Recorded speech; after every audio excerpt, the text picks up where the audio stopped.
आज हम बात करेंगे बिरसा मुंडा की, एक ऐसे आदिवासी योद्धा की कहानी जिसने ये साबित कर दिया कि जब जंगल जागता है ना तो बड़े बड़े साम्राज्य भी कांप उठते हैं। सोचिए, एक दुनिया थी, आदिवासियों की दुनिया, जहां पूरी शांति थी। और फिर एंट्री होती है बाहरी लोगों की, जिन्हें वो कहते थे दिकू। और इन दिकुओं ने आकर सब कुछ बदल दिया। जमीन पर कब्जा, मालिकों को उन्हीं की जमीन पर मजदूर बना देना, और अगर कोई आवाज उठाए तो उसे बेरहमी से कुचल देना। पर इस जुल्म के बीच वो एक बात भूल गए थे कि जंगल की मिट्टी में एक चिंगारी हमेशा सुलगती रहती है।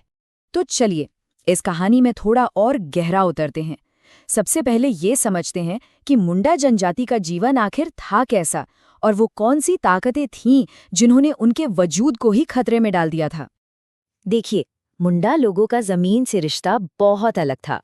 उनकी एक व्यवस्था थी, खूट कट्टी प्रणाली। अब इसमें होता ये था कि जमीन किसी एक इंसान की नहीं होती थी, बल्कि पूरे के पूरे कबीले की, पूरे समुदाय की होती थी। मतलब मालिक कोई एक नहीं, सब थे। और यही प्रणाली उनके जीने का आधार थी, उनकी रीढ़ की हड्डी।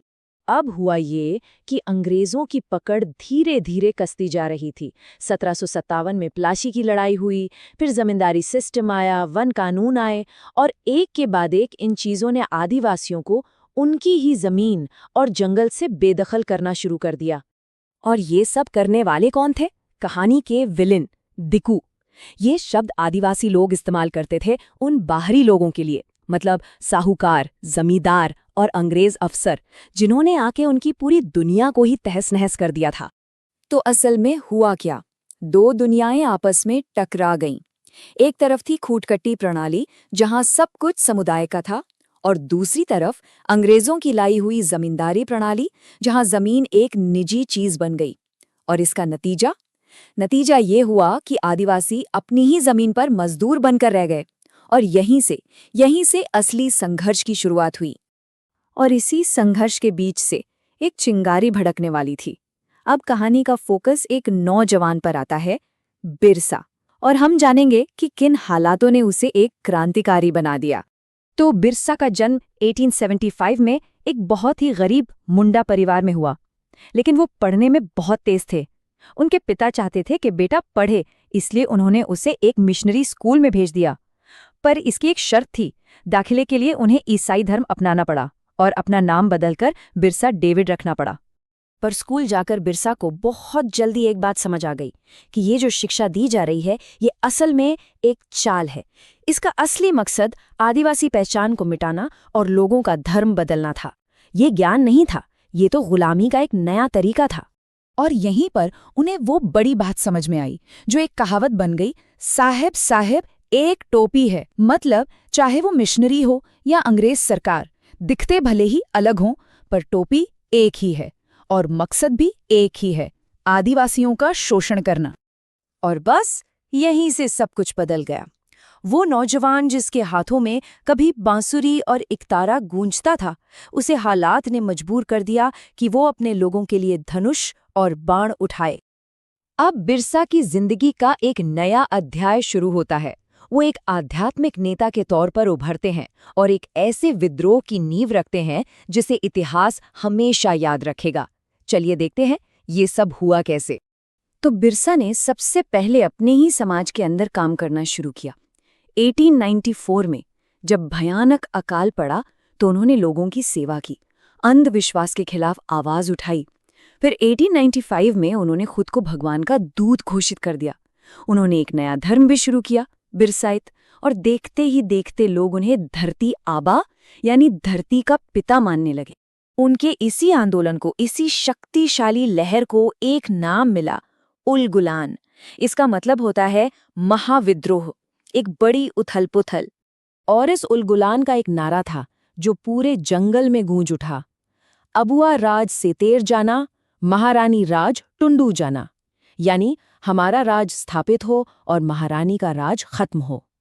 ये सिर्फ एक नारा नहीं था, ये उस आदिवासी स्वाभिमान की दहाड़ थी जो अब किसी भी बाहरी हुकूमत को मानने से इनकार कर रही थी। उलगुलान की जो रणनीति थी वो बिल्कुल साफ थी, अंग्रेजों के खिलाफ गुरिल्ला युद्ध, पुलिस स्टेशन, चर्च, जो भी शोषण के केंद्र थे उन पर हमले, और सबसे जरूरी, लगान देना बिल्कुल बंद। लेकिन हाँ, उनका एक नियम बहुत सख्त था, किसी भी आम बेगुनाह इंसान को कोई नुकसान नहीं पहुंचाया जाएगा। लेकिन हर क्रांति अपनी एक कीमत मांगती है। अब हम कहानी के उस हिस्से में चलेंगे जहां इस उलगुलान को बेरहमी से कुचला गया और बिरसा के जीवन का आखिरी अध्याय लिखा गया। साल था 1900, महीना जनवरी का। डोमबाड़ी पहाड़ी पर लोग इकट्ठा हुए थे, एक सभा चल रही थी, और तभी अंग्रेजी फौज ने उन्हें चारों तरफ से घेर लिया और बिना सोचे समझे गोलियां बरसानी शुरू कर दी। एक अंदाजे के मुताबिक इस नरसंहार में बच्चों और औरतों समेत करीब 400 लोग मारे गए। बिरसा उस हमले में तो बच निकले, पर अब वो अंग्रेज सरकार के लिए सबसे बड़ा खतरा बन चुके थे। इतना बड़ा कि उनके सिर पर 500 रुपए का इनाम रख दिया गया। सुनने में शायद कम लगे, पर आज के हिसाब से ये 1.5 लाख रुपए से भी ज्यादा की रकम थी। और आखिरकार अपनों में से ही किसी ने गद्दारी की। बिरसा को जंगल में सोते हुए पकड़ लिया गया, उन्हें रांची जेल भेजा गया, और वहीं 9 जून 1900 को सिर्फ 25 साल की उम्र में उनकी रहस्यमयी हालात में मौत हो गई। बिरसा चले गए, पर वो जो चिंगारी जला गए थे वो नहीं बुझी। तो सवाल ये है कि क्या उनका बलिदान बेकार गया? बिल्कुल नहीं। चलिए देखते हैं कि उनकी विरासत आज भी कैसे जिंदा है। देखिए, बिरसा के उलगुलान का सबसे बड़ा और सीधा असर ये हुआ कि 1908 में छोटा नागपुर काश्तकारी अधिनियम पास हुआ। इस कानून ने आदिवासियों की जमीन को गैर आदिवासियों को बेचे जाने से रोक दिया। एक बहुत बड़ी जीत थी ये। आज भी आदिवासी समुदाय उन्हें भगवान बिरसा कहकर पूजता है, और उनका जन्मदिन 15 नवंबर अब पूरे भारत में जनजातीय गौरव दिवस के तौर पर मनाया जाता है। तो बिरसा मुंडा की ये कहानी हमें उसी एक सवाल पर वापस ले आती है जिससे हमने शुरुआत की थी, कि जब जंगल जागता है तो क्या सच में बड़े बड़े साम्राज्य काम जाते हैं? शायद इसका जवाब बिरसा के जीवन और उनकी विरासत में ही छिपा है। वो चिंगारी आज भी जिंदा है,